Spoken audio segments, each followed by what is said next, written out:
Hello, ladies and gentlemen. We are back here in the DST show. We have plenty of stuff to talk about, and that comes into the Miami Dolphins that followed up this season, even though they haven't made the playoffs since practically 2016. They had the top pick in the NFL draft. Sure, they were not the Bengals pick, but it was still a big pick. They ended up 5-11. They ended up one of the worst scoring teams in the NFL and only going 25th for points. The 32nd from points against opponents, and they were expected to at least get 3 wins. But they followed up some big upsets over the course of the NFL season. Positive nor negative, it's still an improvement from practically the last several seasons. With, of course, the leading rusher and the leading passer being Ryan Fitzpatrick. Over taking up second half of the season after a trade. Over a freaking trade for Josh Rosen, and he only took up second half of the season and followed up on 2 wins. He was 4% off touchdowns, off 13 interceptions, and 20 TDs. Obviously, better production value off him than how he played on the last few seasons on Tampa. Josh Rosen was even worse. And he he only got started on 3 games, going up bad 52 out of 109, a completion rating of 53, only 1 TD off 5 picks. And it's off his accuracy, his bad pass, his bad arm, weak deep throw. The guy can't even know a spot where it hit him, and it comes off the centralized talent of the receiving core and the inexperience of Josh Rosen. I'm not denouncing Josh Rosen yet because it's only been 2 seasons. I'm not going to be going harsh criticism on this dude because he barely has that much experience. And pretty much over all these years, he's not a cancer after just 1 season. He didn't even perform that well when he was in the Cardinals either. But that was the talent base that they had. They barely had anybody as big as Devontae Parker catching the football. I think Devontae Parker did alright even though he got like 1,000 yards. The only receiver to do so. We also have Mike Gostkowski that's supposed to be a breakout superstar even though he dropped out 244 yards. And it's Mike Gesicki. Allen Hurns, Preston Williams, that's a decent slot. Nico Larry, and that's practically it. I mean, the last good rusher for the team was literally just Frank Gore, and they had second string Patrick Lyard and Kellen Bolliggs that could barely, run up the gut, and they had issues running up the gut with their poor O-line placement. And you can see how threatening Larry is, thanks he got 3 TDs.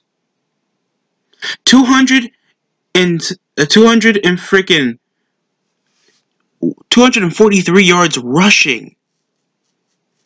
If that doesn't tell you anything, he's scrambling a lot whenever the pocket's closed up. And we've seen that against his games against New England, plenty of games when they face off against the Colts.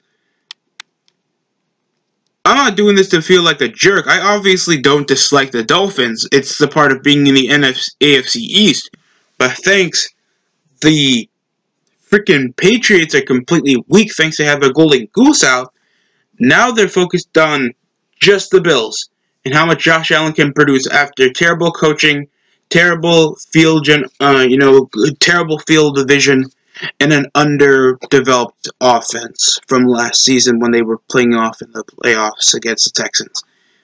So that's pretty much the only team that I see leading up for the AFC East. I could probably see the Dolphins getting the same record, or at least 7-9 like they did the year before.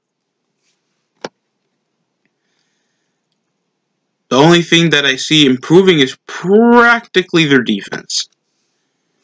Jerome Baker has shown, Eric Rowe, Raquan McClain, Christian Wilkins has shown that he can be an okay edge rusher. John Jenkins, Bobby McCain, and Stephen Parker. I obviously haven't seen a lot of these teams. I think they took a while until they even got a fumble recovery. The Dolphins did have some of the most notable games, though. But it's not that interesting.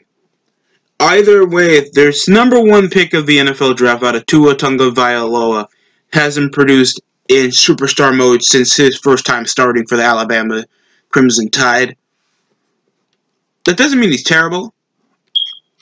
It's just showing how much, I guess, how much he wants them to still like show out so late into the so late into his junior year,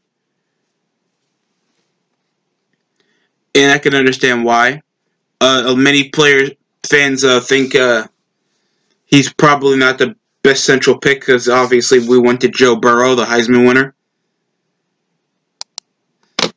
And that can come into a lot of questionabilities.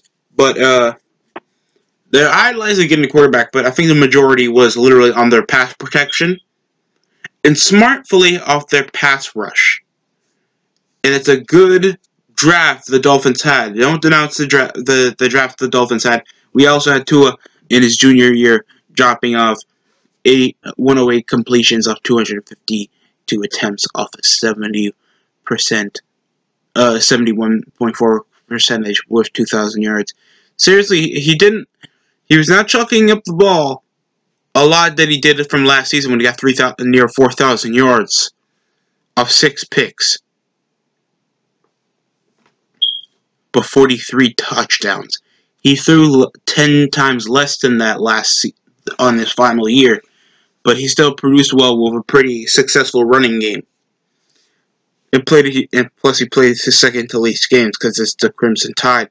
They ended up 8th in the rankings, and that's a shocker for Alabama fans, and practically me. Things for a majority of the decade, they've been one of the most successful sports teams, let alone college teams, in the last 10 years. So that's a lot to uphold. That's a lot. That's a shocker.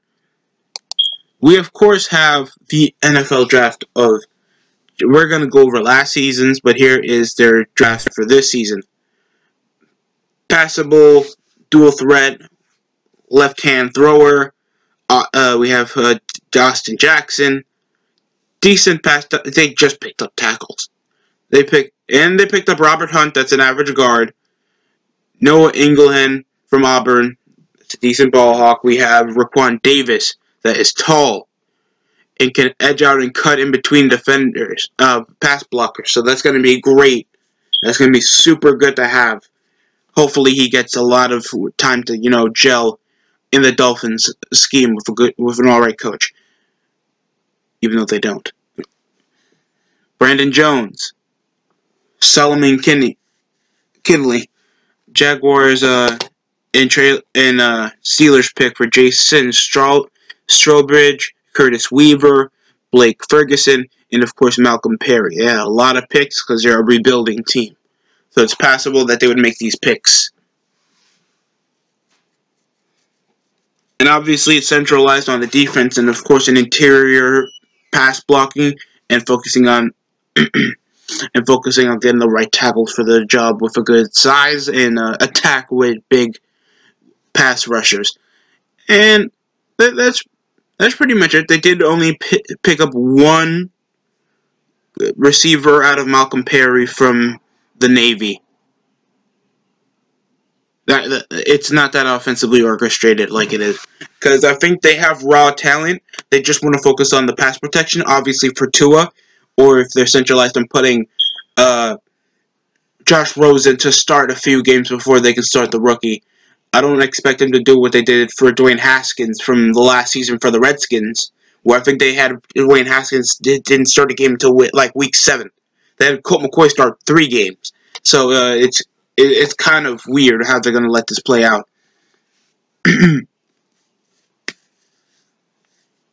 So whenever we think about the Dolphins, we obviously have like a majority of success, lost potential, like we had for most of their signings. Cortland Finnegan, we of course had Ryan Tannehill, that's now getting paid for the Titans instead of his tenure with the Dolphins. Even though he ended up only getting them to one playoff appearance, getting a 10-6 record, but injuries kind of held him together, and plus you don't want that holding off a huge contract. If they were in the Lions situation, then I would be releasing him at this point. I know trading him later in the draft for at least some future picks, for at least a beneficial factor that we get to start over. Now the Dolphins have been in an entirely big rebuild mode thanks most majority of their players were leaving from the 2016 season.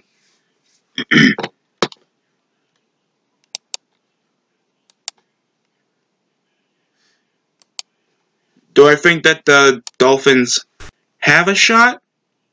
I think their passer rating will complete. Like it's sad when your quarterback rating from a from a freaking journeyman from for his mid 30s and a better production rate than your sophomore young quarterback from UCLA. So and this was practically the draft that I thought would kill. Like they focus on the protection. Michael Dieter though did not produce as well as advertised, and only played 4 games. Isaiah Prince, Chandler Cox didn't show much in the interior, and Miles Gaskins had some stud. He did drop only 133 because he was a rookie that was in the third string of already a really mediocre running offense. And the only person to produce was, of course, first pick of the NFL the 13th pick of the NFL draft, the first pick from the Dolphins, Christian Wilkins, that has shown himself as an interior guard that can cut in between really big guards and centers that are combo blocking, and I saw a lot of that of Christian Wilkins. That was literally the most watchable part of watching a Dolphins game.